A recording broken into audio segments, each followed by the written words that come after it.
What is going on? It's Pelt Free, and we're going to do a 9-month, 10-month update.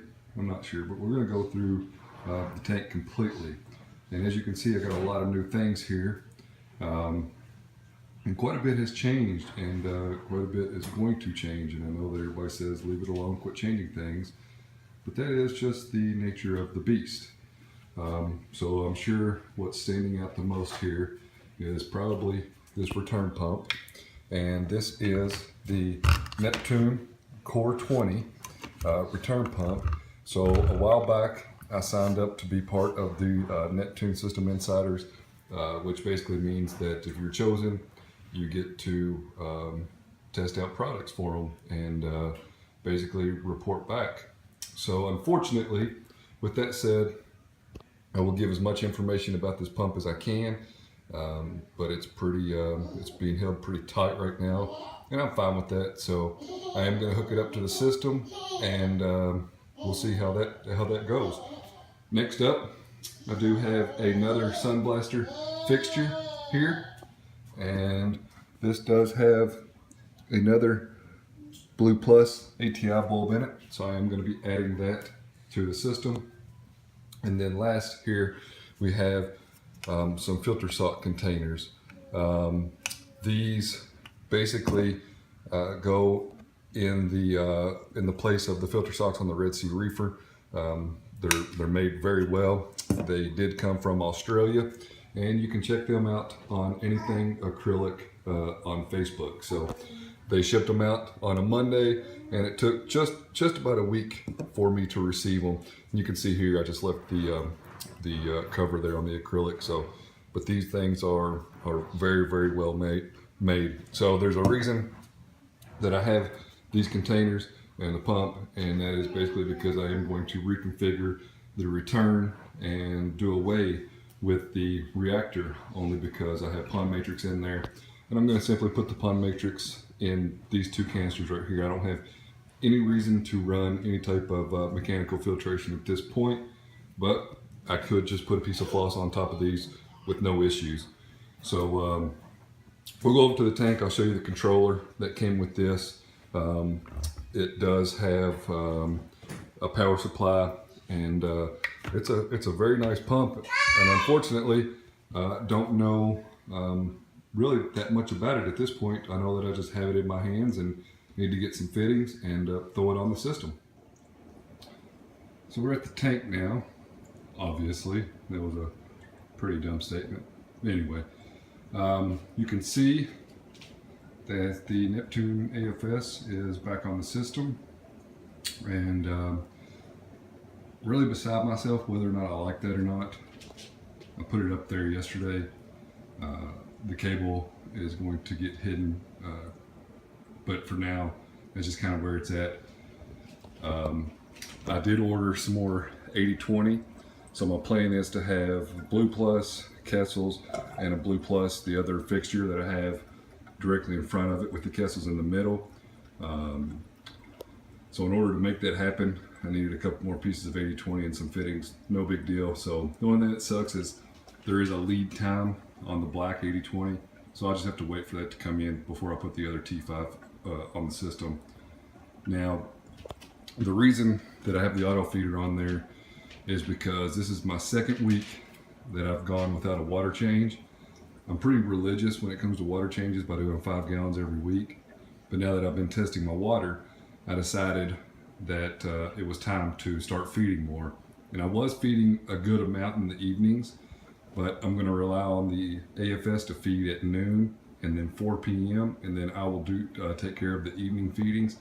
And the reason being is because this system shows 0 nitrates. I've tested nitrates for a month or more now, and 0.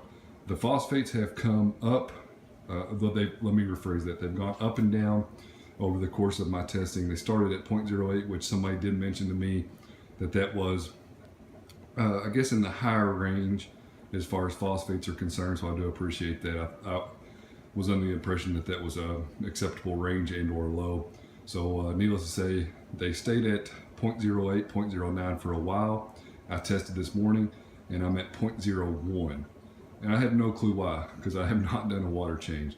The only thing that I could say is, of course, the live rock, the pond matrix, the skimmer, and the algae turf scrubber.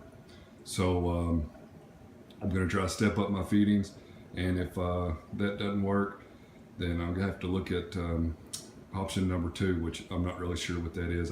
I have read up on using some stump remover to raise nitrates, but we'll just kind of see how that goes. The other new thing here is I built a cabinet.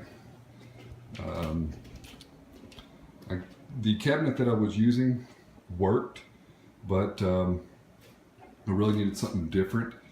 And actually I built the door backwards. That cutout was supposed to be back here. So I needed something that I could access easily, but at the same time I needed something that I could keep kids out of 100%. So the 2 wires I have here are actually on in a protective cover that the kids can't get into, and then they slide under here against the baseboard, and then the plate goes, the cover goes all the way to the wall. I did put a yoga mat in between the stand in the cabinet, and it is sitting on a yoga mat. To hold this in place, it's gonna be dark, I'm sorry, but there's just a nail bracket with a zip tie. And whenever you remove that zip tie, the cabinet has a ledge there, and then a ledge at the bottom. The door comes all the way off. Still need to work on some of the wiring here, but let me take a seat here, turn this light on, and you can see it is much easier to actually run cables because the stand is behind the cabinet is right here. So this is not a final product, but this is some forward progression, I should say. So starting at the bottom, I have a APC UPS 1300 Pro. I think it's a 1500. It's a 1300. I can't remember the voltage on it. So needless to say, it'll run the whole system, and the Apex is plugged into it for like 20 minutes or so. I've mentioned this before, that in my neighborhood I've never really had to worry about power outages. So this acts as a short-term battery backup, but more so it prevents any of the equipment from surging. So the couple times that I've lost power, my system has not shut down, and even if power blips for a second, my system is not shut down.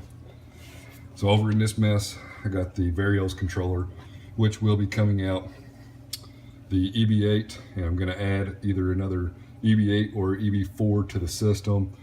The Linksys router for my Apex Classic, this was updated to not act as a router, but more so a wireless repeater. That is going to get moved, and I have a smaller adapter that I'm going to use for it. The breakout box that controls my float switches, the Gyre Controller, which the interesting thing on the Gyre Controller is I'm now running it, it's very hard to see there, but I'm running it on random mode, and whenever I put the pumps at 100%, the controller shuts off. So I opened up a ticket with Maxspect, and they told me to update the firmware, which I have not done yet, but I do plan on doing that soon. Then we have the Apex Classic controller, and the display, the Tunze auto top-off controller, and this is the controller for the core pump. It's a pretty nice controller. I've not had it plugged in yet, so unfortunately can't provide any other feedback on it, but I wanted to get it mounted in here. And then I am using the second motion sensing light, inside this cabinet, and it does a pretty good job. The only thing that I did not account for is, number one, I built this cabinet this wide to accommodate the battery backup, but I did not accommodate for this wire management tray being so big, but it ends up working out just perfect because I have that thing crammed full of wires, and of course you can see that there's still a mess back there that I need to take care of. But nonetheless, I believe for me it's just an overall better option as far as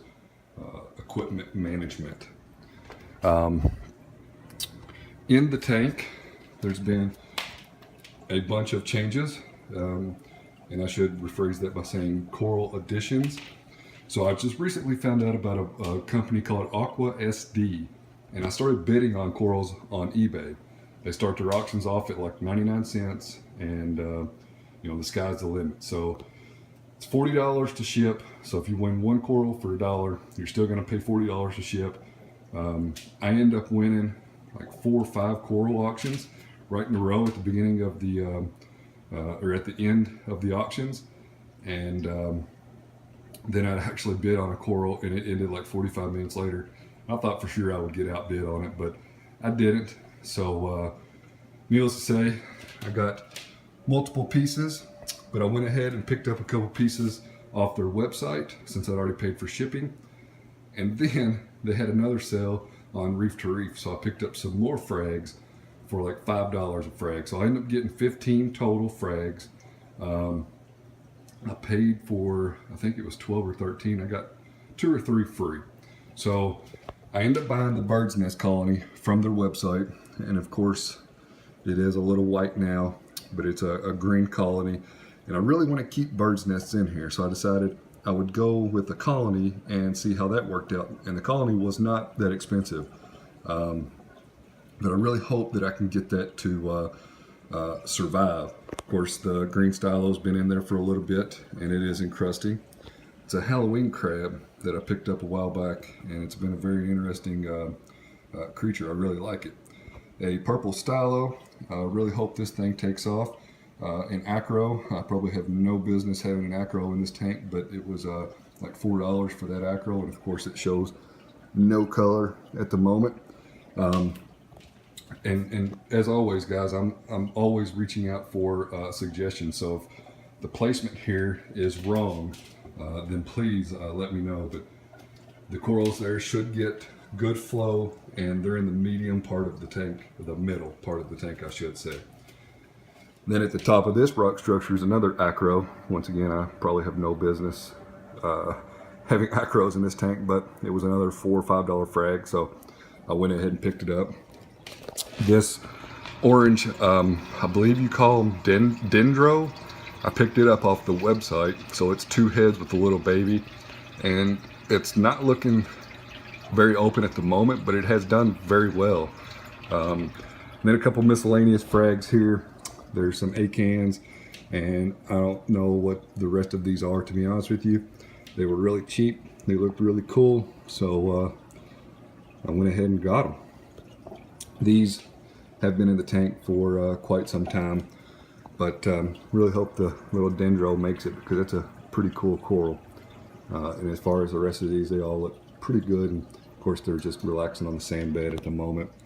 In the back there to the left, you're going to see a bird's nest frag that looks awful. I'm really hoping that it bounces back. It's kind of why it's back there.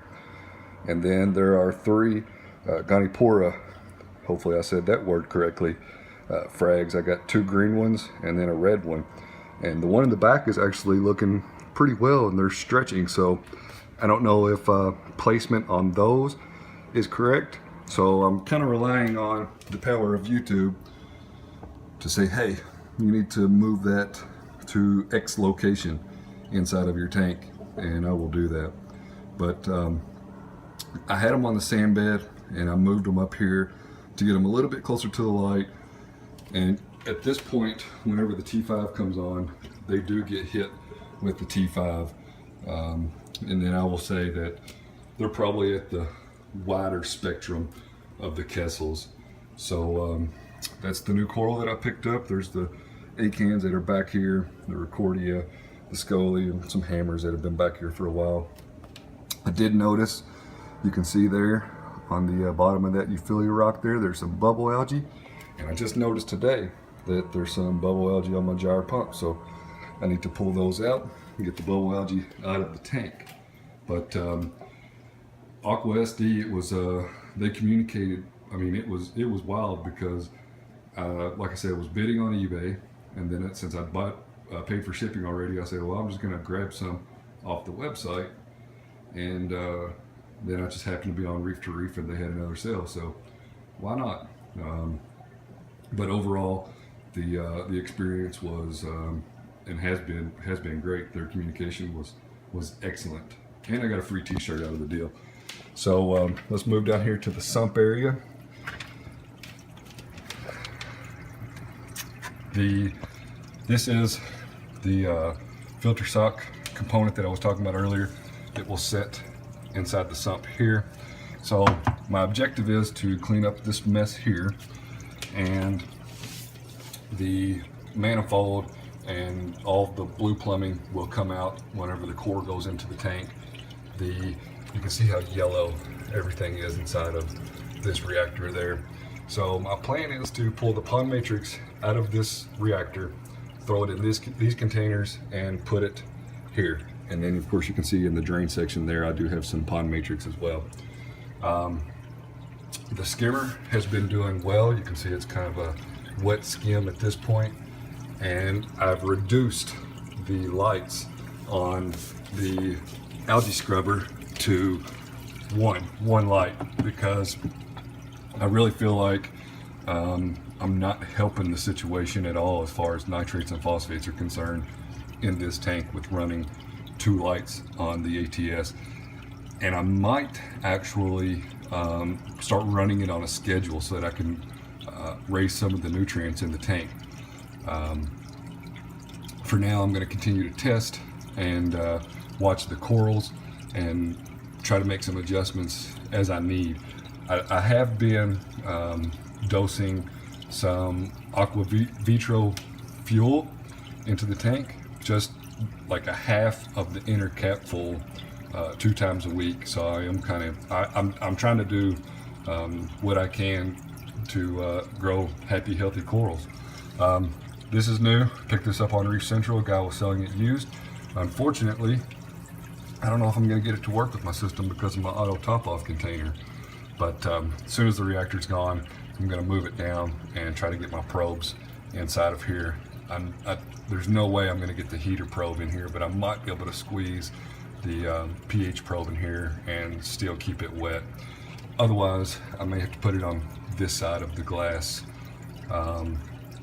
Trying to think. This video has probably been a little bit scattered, but there's been a lot of things going on. I know I probably rambled on a little bit too much, but the tank has been doing well, and it's kind of weird for me to not do a water change, and I'm actually not going to do another water change this week. I probably should test my roadie water for phosphates, but I've been using the same water. I make 80 gallons, and since I haven't been doing water changes, I'm putting 5 gallons in the auto top off every weekend. So I'm really at a loss there, and like I said, I'm beside myself on the AFS placement, but for now it works. So I have it set up whenever it rotates. I have it set up to rotate once, and whenever it comes on, the gyre pumps turn off, so that the pellets will stay in the tank and not get sucked down to the overflow. I did move this pump. It was on the back wall back here. I did move it on the side, and flow could have very well been another reason why the other bird's nest coral that I had, or frag that I had, started to suffer because it just wasn't getting enough flow. So I'm now running the gyre pumps, like I said, on random mode, and they're going up to like 80%, I believe. And there's a good amount of flow in the tank for sure now. And I do like the random mode because it does give the corals a break. Excuse me, but at the same time it provides a healthy amount of flow. I don't know if I can get a good shot, but I've never had any crabs in the tank, and this Halloween crab has been pretty cool. He's been pretty fun to watch. There's that purple stylo again, and that, like I said, I don't know if the placement here is all right. I'm going to leave the bird's nest alone. I'm not going to move it. I probably should have started it off on a sand bed, but you know, it is what it is. And if that's what you're going to suggest, then by all means tell me I'm an idiot and I should have just put it on a sand bed. to begin with and left it there. But yeah, if you're looking for some coral, for sure check out AquaSD. I'm looking forward to hopping on there again. It's August, maybe next month. If not, October's a busy month for me, so probably November. But I'm not trying to put a lot of coral in the tank. Every other week or so, I need to let things kind of settle out. Now, I did test alkalinity, and I have been testing it quite often, and it stays. I tested it last weekend, and it was at 9.7, and today it's at 9.5. So I'm still getting coralline algae growing on the tank, on the back wall and on the rocks. So, you know, at this point, I'm definitely open for any type of constructive criticism and or coaching as far as that goes. So this guy's repositioned himself. I'm sorry about the glare there. But anyway, I've been going on now for about 20 minutes, but I will keep you all posted on everything I got going on with the system. I really think that the T5s have been helping. With the Kessils, I know that the Kessils are supposed to be a type of set it and forget it type of light, but with the T5s, it's just been on and off, and I'm really satisfied. And I don't, you know, the T5s do not take away the shimmer of the Kessils. So for now, I'm going to throw the 2 T5s on the system and kind of start at the basics and maybe advance myself as I move along. So I'm going to go ahead and cut this off here. As always, questions, comments, concerns, leave them in the comment section below. Tell me what I'm doing right, tell me what I'm doing wrong. I'm definitely interested in hearing it, and I hope that one day I can have a complete, thriving Red Sea Reefer reef tank. So we'll catch you on the next one, folks. See you later.